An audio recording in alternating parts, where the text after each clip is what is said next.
সমগ্ৰ অসমতে উচ্ছেদ চলি থকাৰ মাজতে এখন গাঁৱৰ পদক্ষেপ নগাঁৱৰ কঠিয়াতলিৰ এখন মুছলমান গাঁৱৰ ৰাইজৰ বিশেষ পদক্ষেপ বুকলুং গাঁৱৰ পথত মছজিদ সমিতি স্থানীয় ৰাইজে আৰিছে বিশেষ এখন বেনাৰ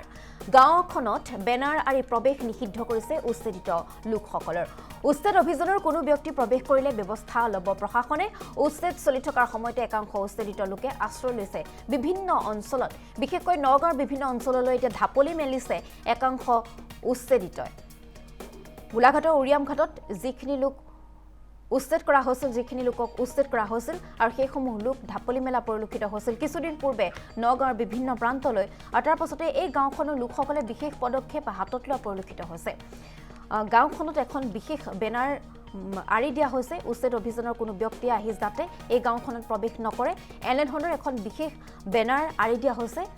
গাঁওখনৰ প্ৰৱেশস্থলত আৰু এই গাঁওখন হৈছে নগাঁৱৰ কঠিয়াতলিৰ মুছলমান গাঁও এই মুছলমান গাঁওখনৰ ৰাইজে বিশেষ পদক্ষেপ লৈছে সকলোৱে আদৰণি জনাইছে তেওঁলোকৰ পদক্ষেপক বুকলুং গাঁৱৰ পথত মছজিদ সমিতিৰ স্থানীয় ৰাইজে আৰি দিছে এই বিশেষ বেনাৰখন গাঁওখনত বেনাৰ আৰি প্ৰৱেশ নিষিদ্ধ কৰিছে উচ্ছেদিত লোকসকলৰ ৰাজ্যৰ বিভিন্ন প্ৰান্তত চলি আছে উচ্ছেদ অভিযান একাংশ দখলকাৰীয়ে চৰকাৰী ভূমি বেদখল কৰি দীৰ্ঘদিন ধৰি তেওঁলোকে বসবাস কৰি আহিছিল আৰু তেওঁলোকে তাত আচলতে একোখন গাঁও প্ৰতিষ্ঠা কৰিছিল গাঁও স্থাপন কৰিছিল তেওঁলোকে তামোলৰ বাৰী পাণ বাৰী এনেধৰণৰ বিভিন্ন ধৰণৰ কৃষি কৰ্মৰ লগত জড়িত হৈ বসবাস কৰিছিল প্ৰথমতে এঘৰ বা তাৰ পাছত দুঘৰ এনেধৰণে এখন গাঁও প্ৰতিষ্ঠা কৰিছিল আৰু শেহতীয়াকৈ মুখ্যমন্ত্ৰী ডক্টৰ হিমন্ত বিশ্ব শৰ্মাৰ তৎপৰতাত ৰাজ্যৰ বিভিন্ন প্ৰান্তত চলি আছে উচ্ছেদ কিন্তু সেই উচ্ছেদিত লোকসকল এতিয়া ৰাজ্যৰ বিভিন্ন প্ৰান্তলৈ ঢাপলি মেলা পৰিলক্ষিত হৈছে বিভিন্ন ভাড়াঘৰত আশ্ৰয় গ্ৰহণ কৰিছে আৰু বিভিন্ন মুছলমান গাঁওসমূহত প্ৰৱেশ কৰিছে সেই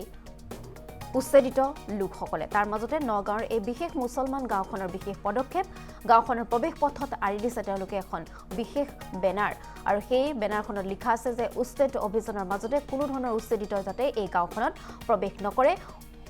আৰু যদিহে উচ্ছেদিত লোকে এই গাঁওখনত প্ৰৱেশ কৰে তেন্তে প্ৰশাসনে উচিত ব্যৱস্থা ল'ব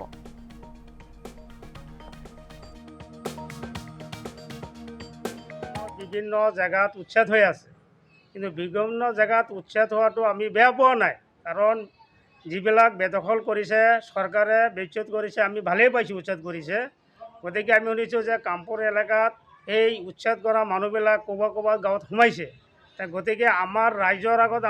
লগত এইটোৱে এটা ৰাইজৰ আগত অনুৰোধ যাতে উচ্ছেদ কৰা মানুহ কাৰোবাৰ মৃত্যু হ'লেও যাতে আমাৰ বুকলুং গাঁৱত সোমাব নোৱাৰে সেইটো এটা ৰাইজে আমি সতৰ্ক হৈ আমি এটা বেনাৰো হেৰি কৰিছোঁ